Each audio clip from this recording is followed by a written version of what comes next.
It can all change in an instant. When my brother-in-law John moved from Little Rock, Arkansas to Dallas, Texas with his wife and 4 children a few years ago, my family was thrilled. It allowed us all, my family of 5, his family of 6, and my mother-in-law Gigi to see each other a lot. Our favorite tradition was Easter Sunday at Gigi's house. She cooked, and the children played football outside together.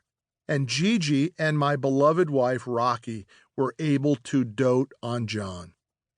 John and Rocky are technically half brother and sister, but if you ever mention that, they would both kick your ass. To say that Rocky, her sister Janelle, and Gigi were crazy in love with John would be an understatement. They were fiercely protective of him and worshiped the ground that he walked on. You see, life was always a little bit difficult for John. His birth father never made an impact in his life, and his adopted father was worthless. Gigi's first husband, the father of John and his sister Janelle, was non-existent. After John was born, he was gone.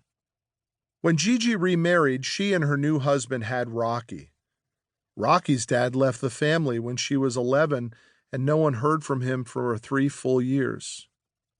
After that divorce, Gigi remarried again to a real winner, who basically showed them the world of drinking, laziness, and negativity. My wife got away from it all at 16 when she moved in with her best friend to finish high school with some structure, but the impact of an absent father left John without a roadmap. John did the best he could without any guidance. High school was a challenge, he never considered college, and he went into the workforce underskilled. But through it all, his mother's husbands, the lack of father figures, and any authority figures leaving their family, John was always there for the women in his life. Rocky, Janelle, and Gigi considered that enough to earn 110% of their love, and they made sure John knew it every chance they could. In their eyes, he could do no wrong.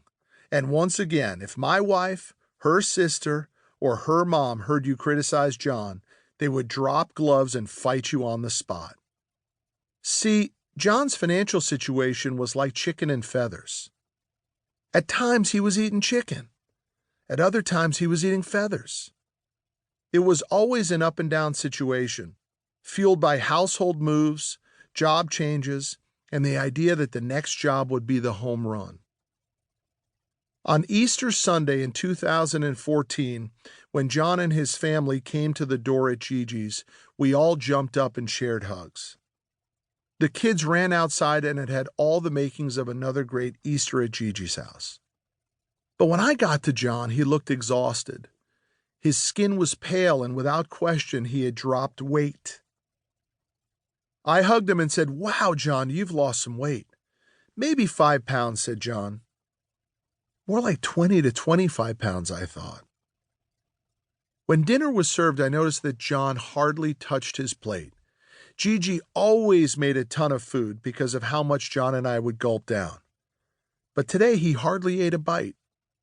It was odd, but we didn't comment much on it. After dinner, John and I hit the couch to watch the game. Within minutes, John was asleep. I sat by his side, watching the game quietly. Around 15 minutes later, John awoke suddenly, almost in a panic. His eyes shot wide open as he grabbed my arm and leaned over to me.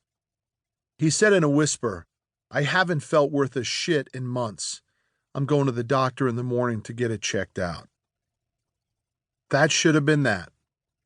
My brother-in-law, beloved by so many, especially his wife and 4 children, and considered superhuman by my wife, his sister, and his mother, should have simply gone to the doctor on Monday, gotten a shot, and gone back to work on Tuesday.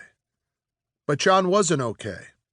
The doctor he saw on Monday sent him straight to the emergency room. At age 46, and as we were soon to find out, with no health insurance, no life insurance, and less than $100 in the bank, our beloved John was diagnosed with stage 4 cancer. Our lives, none of them, would ever be the same again.